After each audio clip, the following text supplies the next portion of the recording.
Hello,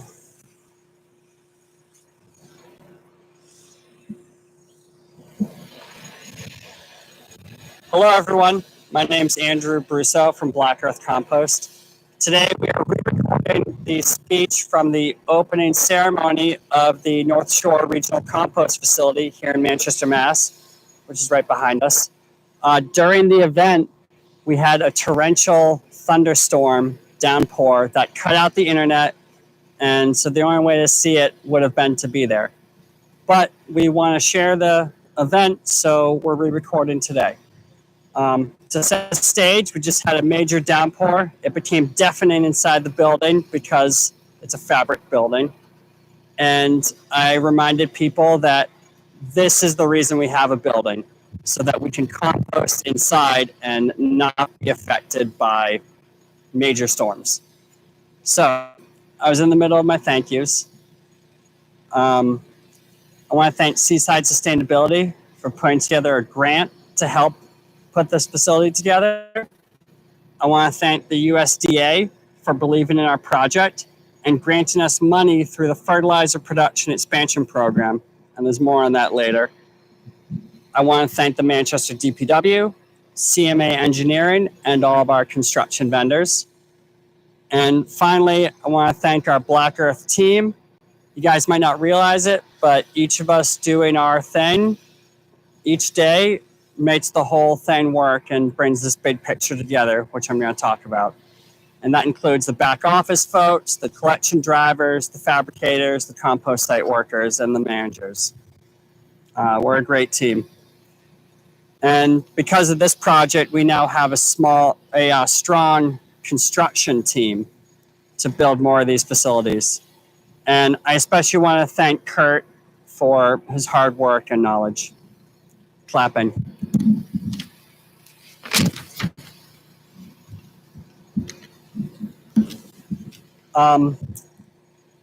My goal here today is to describe to you what this place does and why it's the future of both the town of Manchester, the state of Massachusetts, and hopefully our nation.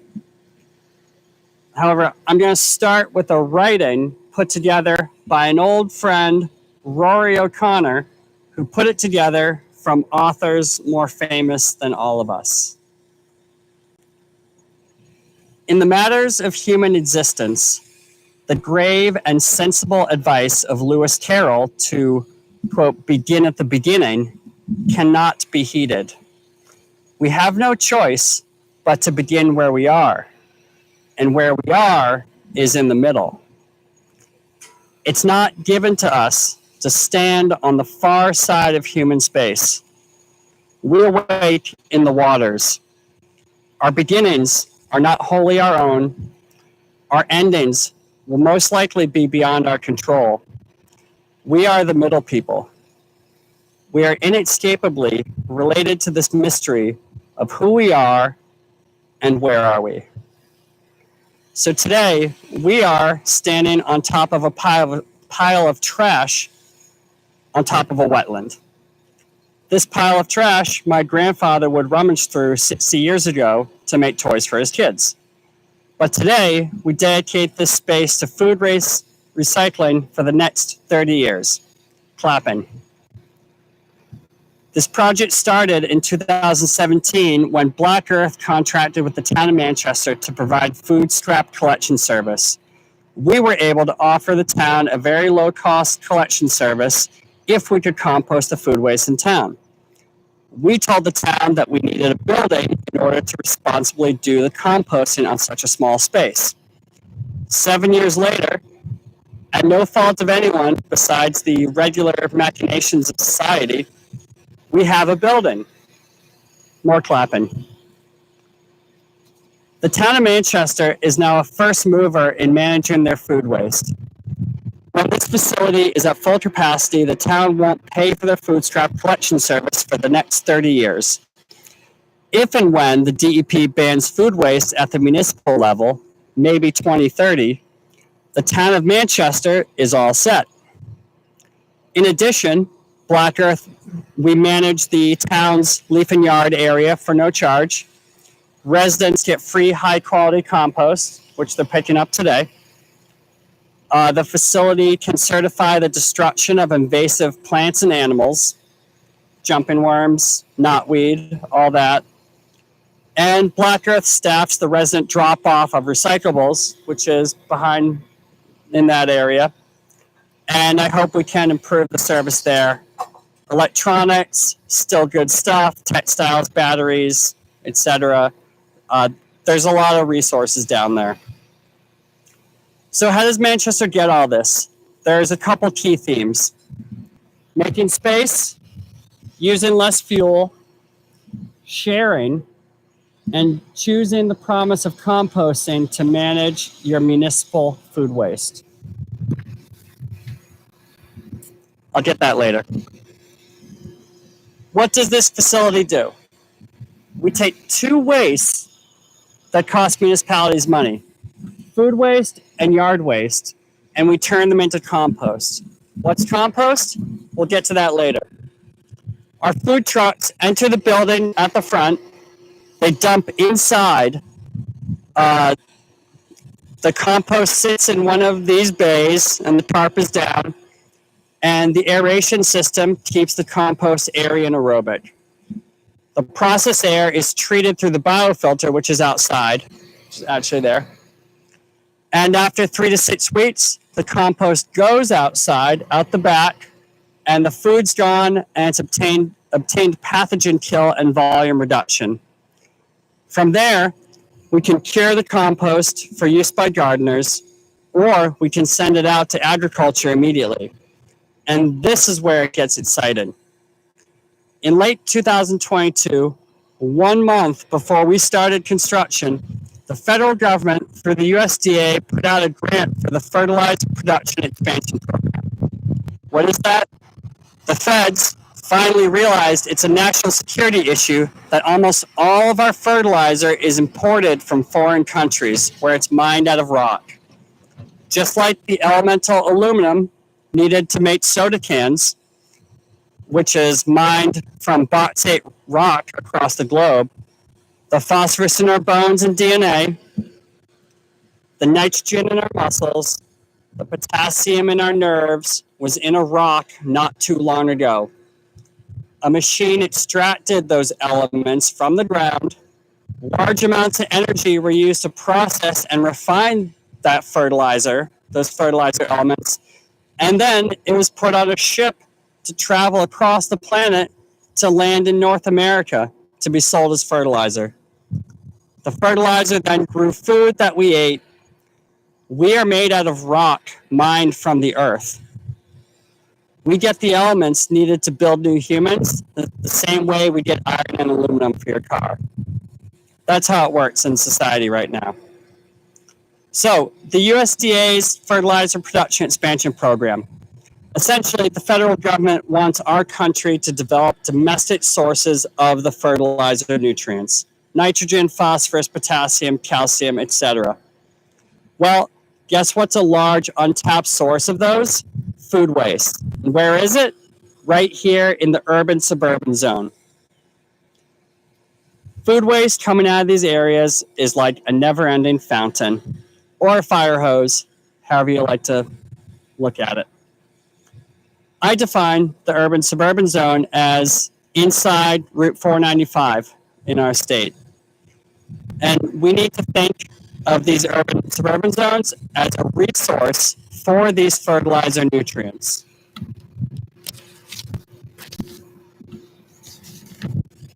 What's the other resource in these zones?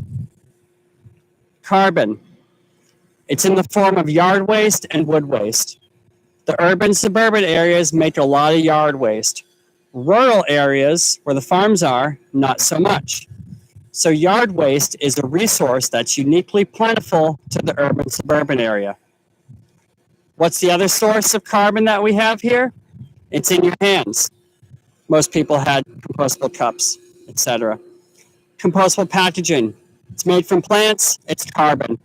All life uses carbon as a container.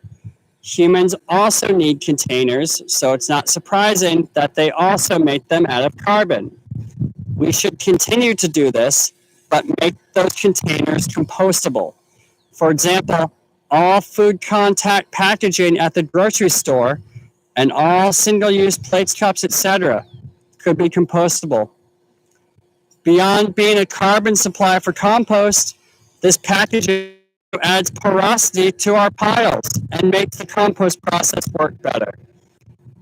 So this means by choosing composting, you can divert more of the waste stream than if you're using anaerobic digestion, which depackages that out and sends it to trash. Society needs containers, so let's leverage that to make another source of carbon in the urban suburban area. So why do we need all this carbon from yard waste, wood waste, and compostable packaging? Because this facility converts that carbon into an amendment that can build soil carbon. That amendment's called compost. Soil carbon, also called soil organic matter, what makes soils rich. When we talk about soils being depleted, it's because this soil organic matter is mostly gone. Organic matter is what holds on to water and nutrients. Soils without much organic matter either don't absorb water well, so stormwater runs off and creates erosion, or the soils can't hold on to the stormwater, so the rain washes right through and the soil's dry within a few days and thus needs irrigation. More stuff. The same thing happens with fertilizer applied to a depleted soil. It washes right through. So imagine a farm like that with depleted soil. The farmer will have to spend more time keeping their plants alive because the soil can't provide those services. That means more passes on the tractor, more mined fertilizer, more irrigation water. Now imagine a farm with soils that are rich in dark organic matter. Their soils hold on to water and nutrients. The plants access this rich sponge to get what they need. The farmer has to do less work to keep the plants going. Less fuel, less time, less stress. And remember, that's one of our themes. We want to build a system that needs less. Compost is a source of that soil carbon. And when you make it with food waste, then you get the nutrients with it. This facility produces rich food waste compost. Now that you understand the resource potential of this urban suburban zone, I want to introduce the plan. Boys, reveal the plan.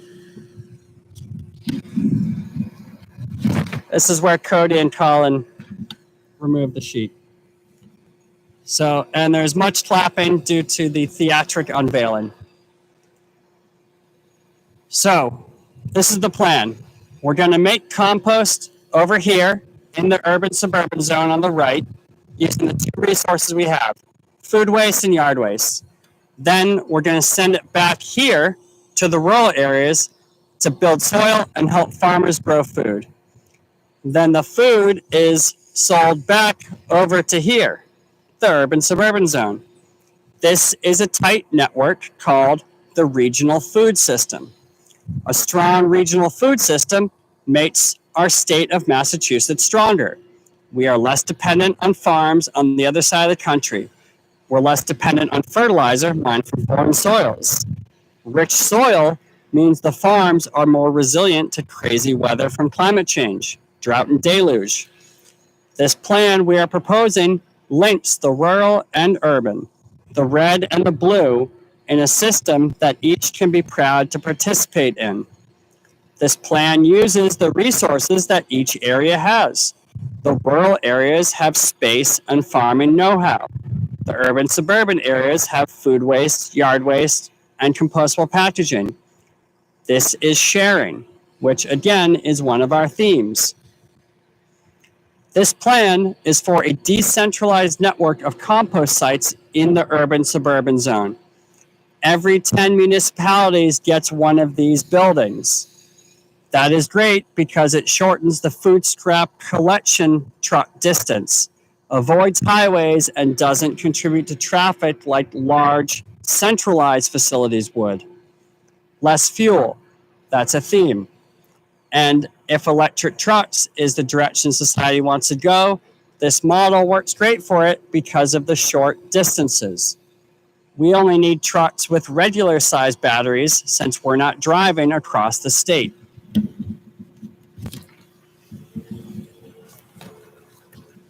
Another point on this plan, if we're committed to sending compost to the rural areas to grow food, then we can produce more compost here by growing more trees.